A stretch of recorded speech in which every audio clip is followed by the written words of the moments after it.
Okay, Assalamualaikum warahmatullahi wabarakatuh. Introduce myself, my name is Eka Dina. I'm from Electrical Engineering Muhammadiyah University of Surakarta. I'm here to present the result of the practicum that I have done. A little explanation about Wheatstone bridge. Wheatstone bridge is an arrangement of electrical circuits to measure an unknown amount of resistance. The purpose of the Wheatstone bridge is to measure the value of a resistance by means that the current flowing in the galvanometer is equal to zero, or because the potential at H are equal, so that it can be formulated by cross multiplication. So here I have made the circuit. We can see actually this circuit is the same. It's just that the placement is slightly modified. Here I will explain how the Wheatstone bridge works first. Wheatstone bridge use A. Measure the resistance of a material in addition to using voltmeter and ammeter. B. As a conditioning circuit on a sensor. A circuit is called a Wheatstone bridge circuit if the circuit looks like this. Okay, before we discuss how it works, it is necessary to know the principles of this Wheatstone bridge. The first, the right and left series can be cross multiplied and the result will be equal or equal. And the second, the quantity in the middle, or whereas the way it works is an electric circuit in 4 resistance and a voltage source connected through 2 diagonal points, and on the others 2 diagonals where the galvanometer is placed as shown on this Wheatstone bridge. Here the provisions of the value of R that I use are from my final name. The last digit of my name is 2. So for R3 this is 1A, which means 1 times A or 1 times 2.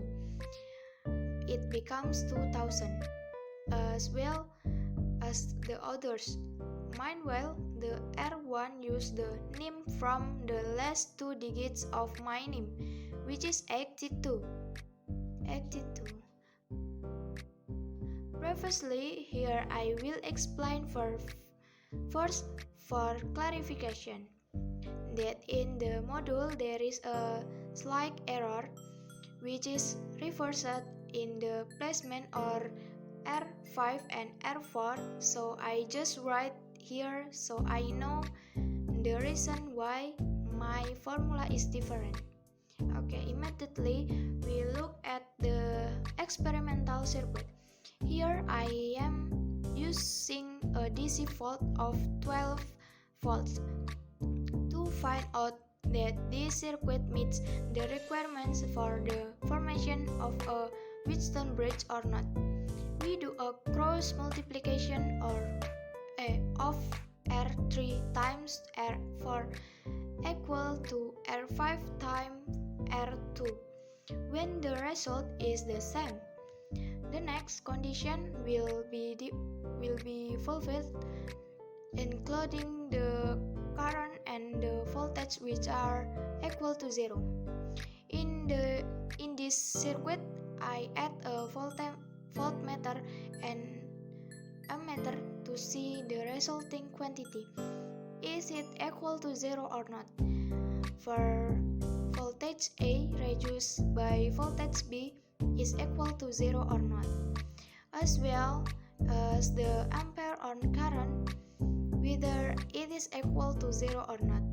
From the simulation results of my circuit, it shows that the value of VA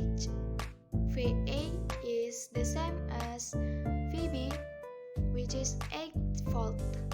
If the value of VA is reduced by VB, the result is 0, and the value of current or IA is also the same as IB, which is 0.8 microamperes.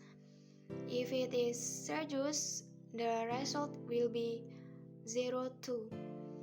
So from here we can conclude that the galvanometer is 0 regardless of the simulation results on the VIB and IAB. Let's check the simulation results.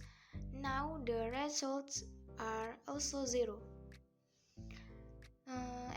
So here the results of my calculation show that the series of Wheatstone bridges is balanced, and cross multiplication can be applied to find unknown obstacles. Okay, I will answer some questions on the module. Okay, question number 1. What happens if R3 times R4 is not the same as R5 times R1? Okay, what happens if R3 times R5 is not the same as R4 times R2 is the Wheatstone bridge experiencing imbalance, and the result will be the galvanometer not equal to 0, and we cannot measure the unknown resistance or resistance this way. Number 2, why are the VIB and IAB values equal to 0? Okay, my answer, when the IAB and VIB or galvanometer show 0, it shows that the galvanometer does not have current flowing. So in this state, the voltage and current R3.1, R2.1, R4.1 and R5.1 are the same. If IAB and VIB or galvanometer equal 0, then the cross product of R3 times R5 equals R4 times R2 will prevail, and R in the galvanometer can be ignored. Okay. Next,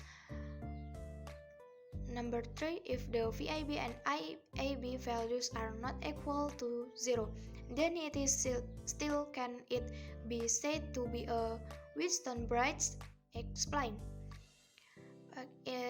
In my opinion, it can still be said to be a Wheatstone bridge, but in this case, it does not meet the requirements of the formation of the Wheatstone bridge, because as far as I know, to calculate the unknown resistance using the Wheatstone bridge is not only cross multiplication, but there are other ways too. So here the galvanometer must be 0, only applies to the cross multiplication formula, namely R3 times R5 equals to R4 times R2.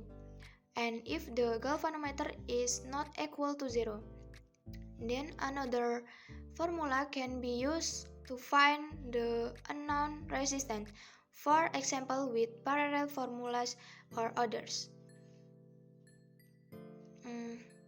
The next, number 4, explain the function of the Wheatstone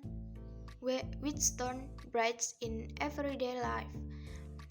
Okay, one of the applications of the Wheatstone bridge in everyday life is an experiment in measuring stress on the test object in the form of concrete or steel. Okay, that is all I can say. I apologize if there are many accidental mistakes. Thank you for your attention. I hope this is useful. Wassalamualaikum warahmatullahi wabarakatuh.